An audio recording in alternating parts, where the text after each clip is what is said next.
This I put this in.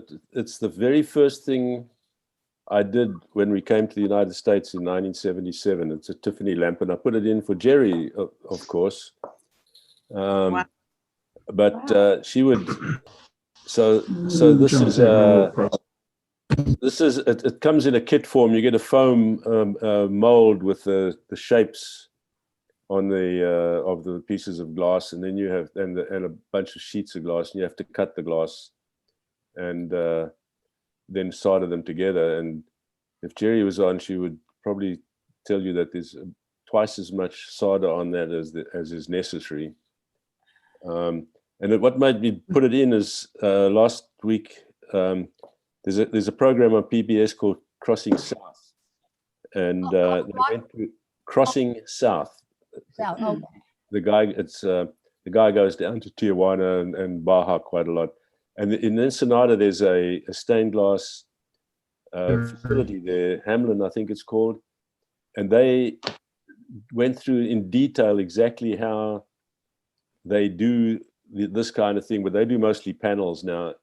And I sent a copy of the link to Jerry, but it was really instructive. So if you're interested to see how the correct way to do this thing, stained glass Crossing South, Hamlin Ensenada, it was really good.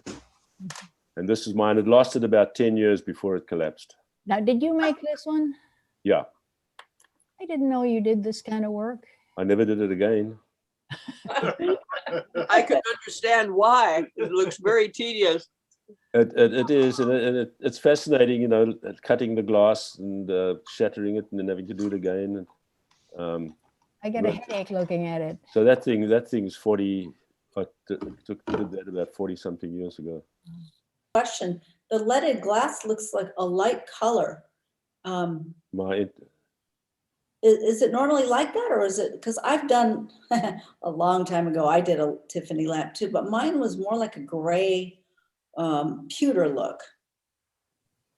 No, I don't know if it's the light here, just the typical gray solder. I think the light is shining on this, making it look more white. It is a solder color, silver. Oh, okay. Okay, thanks. Whoa.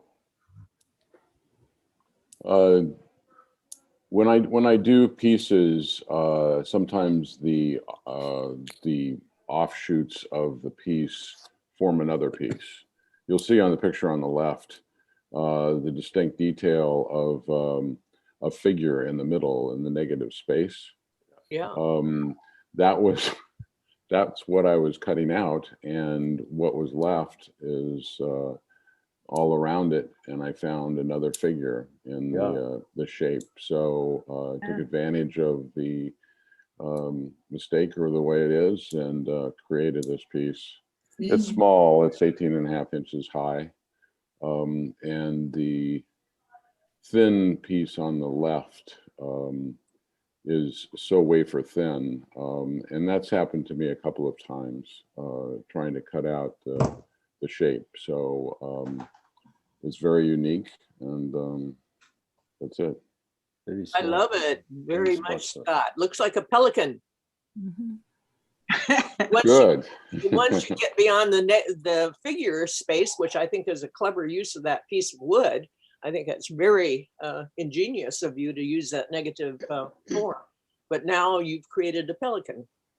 So I'm or trying. Or a girl with a big ponytail. With a big ponytail, yeah. Oh yeah, there you go. Yeah.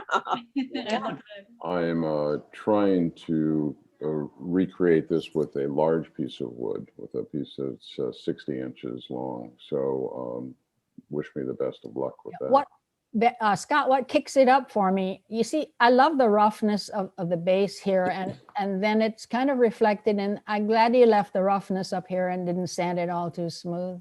That little textural element there complements the base. I like that.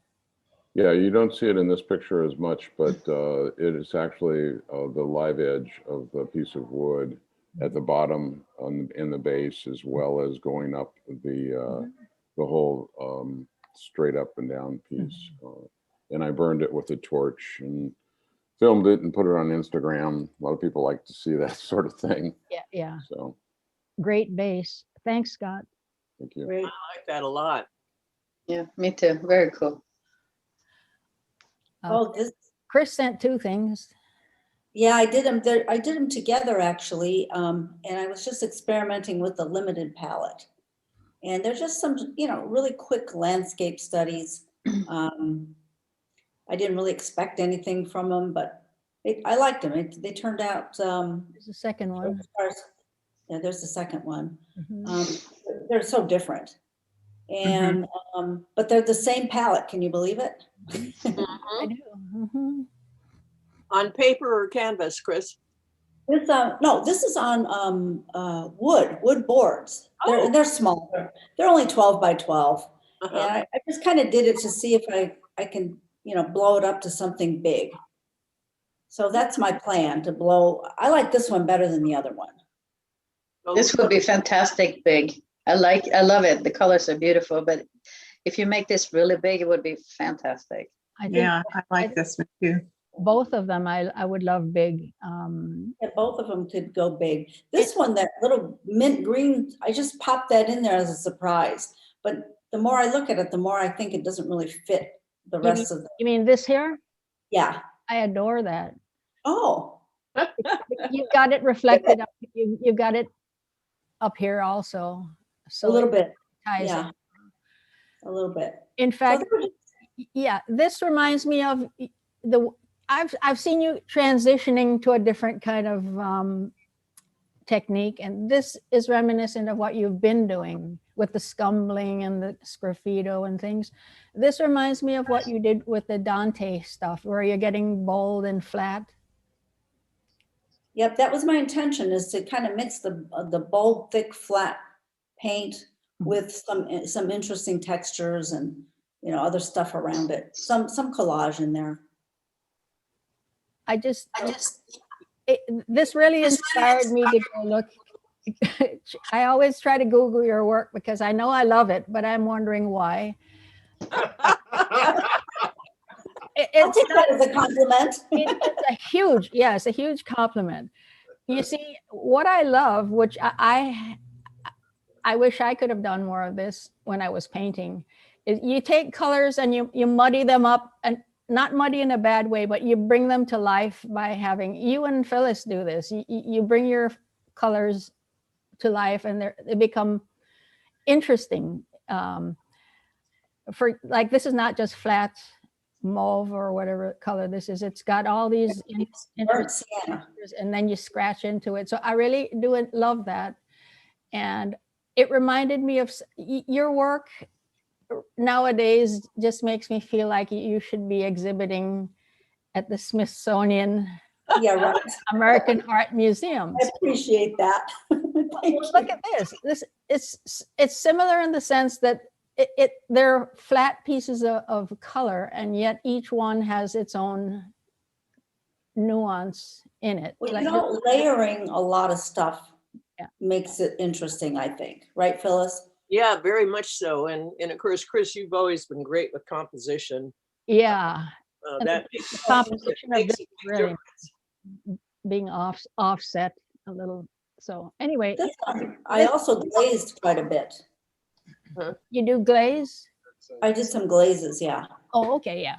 to bring it together a little. Is there charcoal in there too, Chris? There is. Yeah. Yep. There's charcoal. I don't know what else is in there really. Well, Whatever you had handy at the moment, I'm sure. Exactly, whatever was hanging around. And I really tried to limit the colors though, because I noticed that if I decide initially to limit the colors, the piece comes out better for me. Yeah. Chris, by glaze, do you mean light coats of color, or do you mean like a medium kind of glaze? Well, I A mixed the glazed paint medium. with a medium, with like a acrylic glazing medium. So you So do it's use that not glaze? sheer. Right. So that's why some of the yellows, I would glaze just in certain spots just to bring it together. Yeah. good idea. I'd be curious to see this actually, the other one in different orientations. Yeah, that one in different orientations. Yeah, I can't. Yeah. I can't do it during the slideshow. But Yeah, right. Yeah, that's a good thought, Carol. I can see just by looking at it from different directions that I think it has great possibility. Just spinning it one time with the yellow being at the bottom, with the sort of staircase thing going up on the right-hand side. If you did it that way. Yep, that would be interesting too. Yeah. well, you're sure headed in the right direction. Thanks, Chris. Thank you. I'm afraid the next one coming up is one of my old ones that I dug out of the pile, and Oh, Oh, Looks like de Kooning. it used to be a silk screen print that was on the red side, and then it was a failed silk screen print, and then I turned it upright. And I used to work a lot with tissue paper and collage, and I used clear acrylic as the glue, more or less, that holds everything on. So what I think what I like the best is, I love what I did with this little necklace right here. It's kind I of, like that too, Joan. yeah, Really, really neat. And I like the addition of the newsprint or whatever, where you've got what, same stripe or something like that in there, and it's good. I like it a lot. Like I said, it's kind of de Kooning looking. yeah. I appreciate that, because he was my idol then. Oh, really? Okay. Well, you were very successful then. Well, I did sell it a totally non-objective de Kooning red thing. I think I showed it to you a few months ago. So yeah, he was one of my idols. But yeah, Like so it very I'm not, much. yeah, I'm not sure I'll throw this one away. No, Oh. don't. No. Frame it. Frame it. What? Put it in a gold frame. Yeah, It's on paper, right? it's on. Yes, a good quality paper. Yeah. Yeah, no, that's great. Great looking. Thanks. I like it very much too. I think the one thing that there's only one thing that bothers me about this piece, and that's Santa Claus. Uh-huh. I'm sorry, but the Santa Claus, I love what you've done with the figure. It's really, really awesome. But that Santa Claus just, Yeah. I don't know. I know it's Santa Claus paper, red, white, and green. Mexico. Well, there are lots of things to see in it. When you look, it would be great to see the actual piece, because when you look closely at it, there are so many different things that I see. I see a red cardinal sitting above the pearl necklace. I see either a bird or a cat to the left of the head as you face it. Uh-huh. There's lots of symbolism in there that may not have been your intent, but that's what I pick up and see.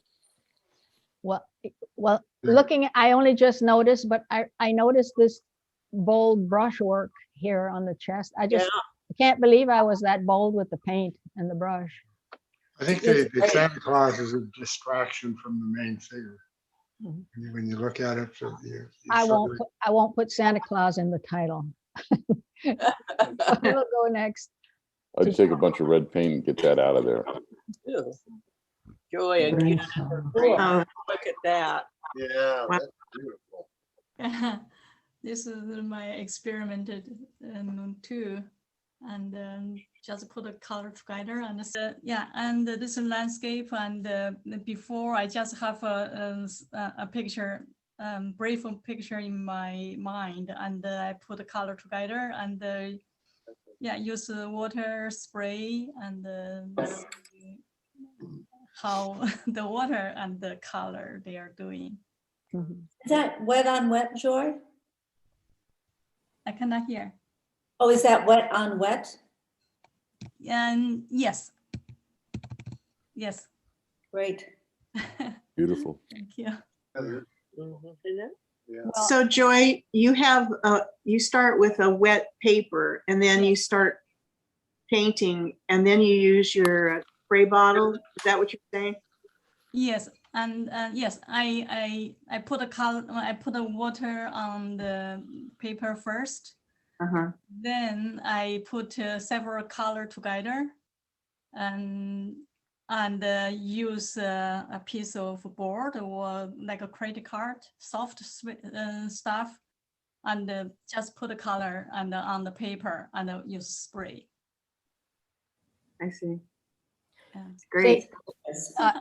Joy had asked me my opinion of this privately, and that's the only reason I'm going into a little bit of information. It reminds me of the one you did where your teacher asked you to have the waterfall down at the bottom where it was all blank at the bottom, maybe three sessions ago.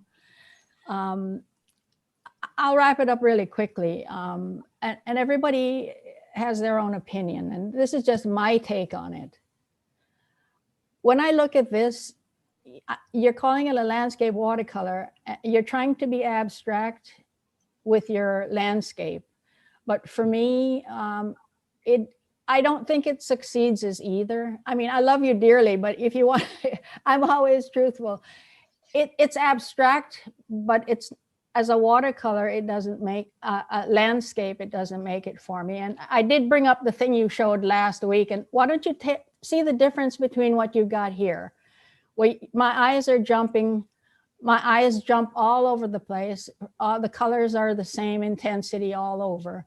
When you come to the one you had last time, this has got the landscape is a unified theme, and your eyes are brought into the whole thing as a unit. Whereas with this one, my eyes are just skipping all over the place. And I just did that because that's how it affects me anyway. And other people might like this one better than the other one, but that was what I will speak to that, Joan. I like this one much better. There's a lot more excitement in this one. The techniques that she used in the other one are fantastic. And it's a beautiful, beautiful piece. I'm not taking away from that. But the one that she was presenting this week, it has a lot of excitement in it and a whole lot of different what appear to be, watercolor techniques. I think it's got a great composition, and your eye is taken in just off center, and just moves up to the upper right hand corner very, very nicely, I think. Yeah. So Yeah, if you completely different types of compositions, they're completely different. Yep. Yeah. I don't see how you can compare the two. No. I find this completely abstract and I love it. And I find the other one much more realistic and I love it too. It speaks to me in different ways, but overwhelmingly beautiful, both of them. Right. I agree. Ulrika, I agree wholeheartedly. What was the name, Joy, of this one here, the realistic landscape? What did you call that? Joy, what's the title of this one? This one, I have no title, just foggy. And because this is from my memory when I was a child. And I would be in the countryside, I can see the peasant with their water buffalo to go to work in the foggy day. Yeah, so what do you call it when you refer to it to yourself? Do you have a name you used to refer to it? I hope you guys can help me to have a name. Is that right? Okay. Well, anyway, so They're both gorgeous. if you're going You're to a master at watercolor. when you enter these pieces, Phyllis will award this one, and I will award this one. I like them both very much, and they're very, very different. But yeah, they are. They're completely different. Yeah, I don't see how they. I like the excitement in the previous one. Yeah. Okay. And I've got to say that your comments by this group were for Joy are really terrific comments. Who is this? This is Scott. God. But I mean, who are you speaking to? I'm speaking to everybody that made a comment about your work, Joy. I think that kind of feedback really helps an artist. I know it helps me. And just one other note on naming pieces. I have some friends that name all my pieces. I send them a photo of it on a text, and they come up with like 5 names, and I pick one, and I go with it. Good idea. Can we all use your friends? I think they already feel overused. Yeah. Bummer. Oh, Carol, this is great. I love Hi, it. Joe. Yeah, I did this several years ago, 3 or 4 years ago, and it was at the Eep. It was in the front window of the Eep, and at night with the light on it, the colors were great. When I cropped it, there's a frame around it because it's on paper. But when I cropped it for this class, I cropped it smaller than this, and it becomes much more dramatic actually, with some of the background cut off the top and the sides a little bit, and more of a focus on the face. So I've learned a lot just from having to take pictures of work and then put them into crop. Colors are great, Carol. I love the complementary colors, but they're not really the bright greens and reds, but you know, the way you've muted the pinks and the green is a little, looks like phthalo mixed with white and black maybe. I love that. Yeah, it's really a very, very nice combination. And I love the touch of line work at the nose. Mm-hmm. You know, it's just really a nice touch. It's intriguing. It's called Looking at Billy, Looking at Us, as Billy, it's a portrait of Billie Holiday. Yeah. And it's, as I say, this was about 3 or 4 years ago. So it was kind of what she would be looking like at that time if she was observing us at the time. Did you use palette knife on that, Carol? I think some, you know, it's, I've forgotten, I'm sorry. It's been a while. This is one of your favorites for me, as far as your technique. It's so bold. Yeah, and the line work, yeah. One of your best. Good. I really like it too. It really captures some essence. You know, I mean, you know it's Billie Holiday. The composition is beautiful too. Okay. Helen.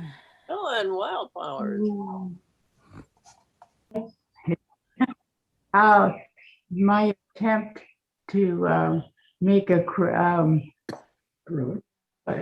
in acrylic, and to do a flower, you know, the flowers, and just to play with it, because I wasn't used to painting like that. And it was a class that I did it for, and it was I think it was kind of fun to do it, but I didn't do many more with the flowers, even though that's one thing I want to get into more, because I like flowers, but they're hard to abstract, I find, and I would like to learn a little more about that.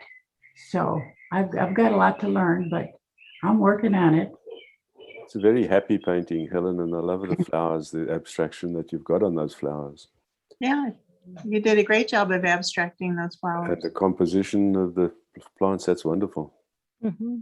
Yeah, Thank you. I like that you didn't overdo the petals or anything. It's the brushwork is just beautiful.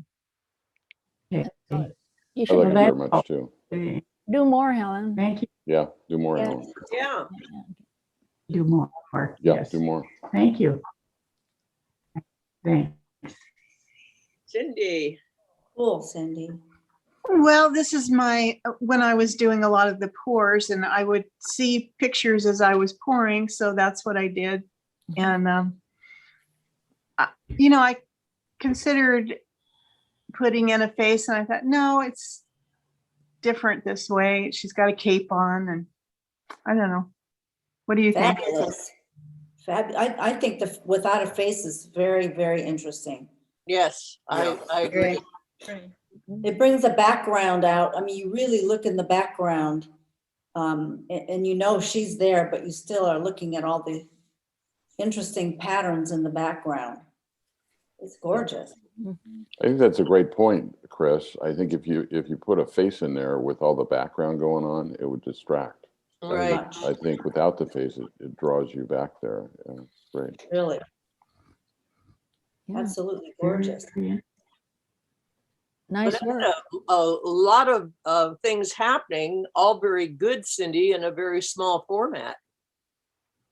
Yeah, Yes. it's 10 by 10.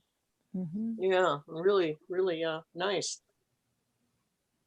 You Thanks, got some Cindy. great pour effects. I tried pouring and oh my gosh. I couldn't do it. I couldn't get the colors that way. I couldn't get the cell formations. It was, I don't know what the problem was, but you've got gorgeous Chris, swirls. You don't need to pour, Chris. Your technique is okay without pouring. I would love to, add some pouring into my work. I think that's fabulous. Thank you. And the face is just fantastic. The non-face is gorgeous. The non-face is Yeah, stunning. and the headdress, and it's just mesmerizing. Oh, look at It's this. gorgeous, Phyllis. Is this hot off the press, Phyllis? What? Is this hot off the press? Yeah, it is. And at the time I submitted this photo, it wasn't quite done. I realized late in the game that this month at Cole was the abstract show. And, I've been working on a different series totally, which I haven't shown. And I decided to quickly do an abstract. And this has a lot of glazing layers. I've since done probably 2 more glazing layers, but a very poor photo of it. As I told Joan, my camera was not working, and so the colors are not showing up well in this at all. I think they look great. I love the way you have the cool colors on the right and it gets warmer on the left. Yeah, That's how I see it. I don't know if that's the way it is, but it is that way. Maybe not quite as dramatic a change, but because as I say, I think I came in with a couple of glaze layers after that. But there's a lot of paper in it, and some alcohol ink, and as I say, probably 10, 12 layers of glazing. what did you make those squiggly lines with? Squeeze bottle. Okay. The I love lines that. and the lines from the squeeze bottle and from the kind of corrugated look, I guess, from the paper. Really No, work the well. corrugated look comes from, it's a textural thing where I put down gel medium with some color in it and layered it on top of the paper and then scraped through it. Okay. So it's a very textural piece, again, that you can't, Chris knows this too. You just don't see texture in photos in most cases. And there's quite a bit of texture on this one. The Can't wait texture. to see this in real life. When will we see it? I want to see it up close. Well, I'm going to take it in Monday to Cole. It is beautiful. And if you say this photo is not good, I mean, I cannot wait to see it. Well, I think it in the actual piece is much more pleasing than is this photo. I love this photo, but The photo. I can't wait to see the real thing. It looks great in the photo. What I like about is all the squiggles and, all the I do too. attention in the center and then the quiet area on the upper left.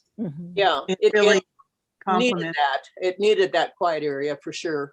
And really the extension of the line work really comes from the paper underneath all of the glazing.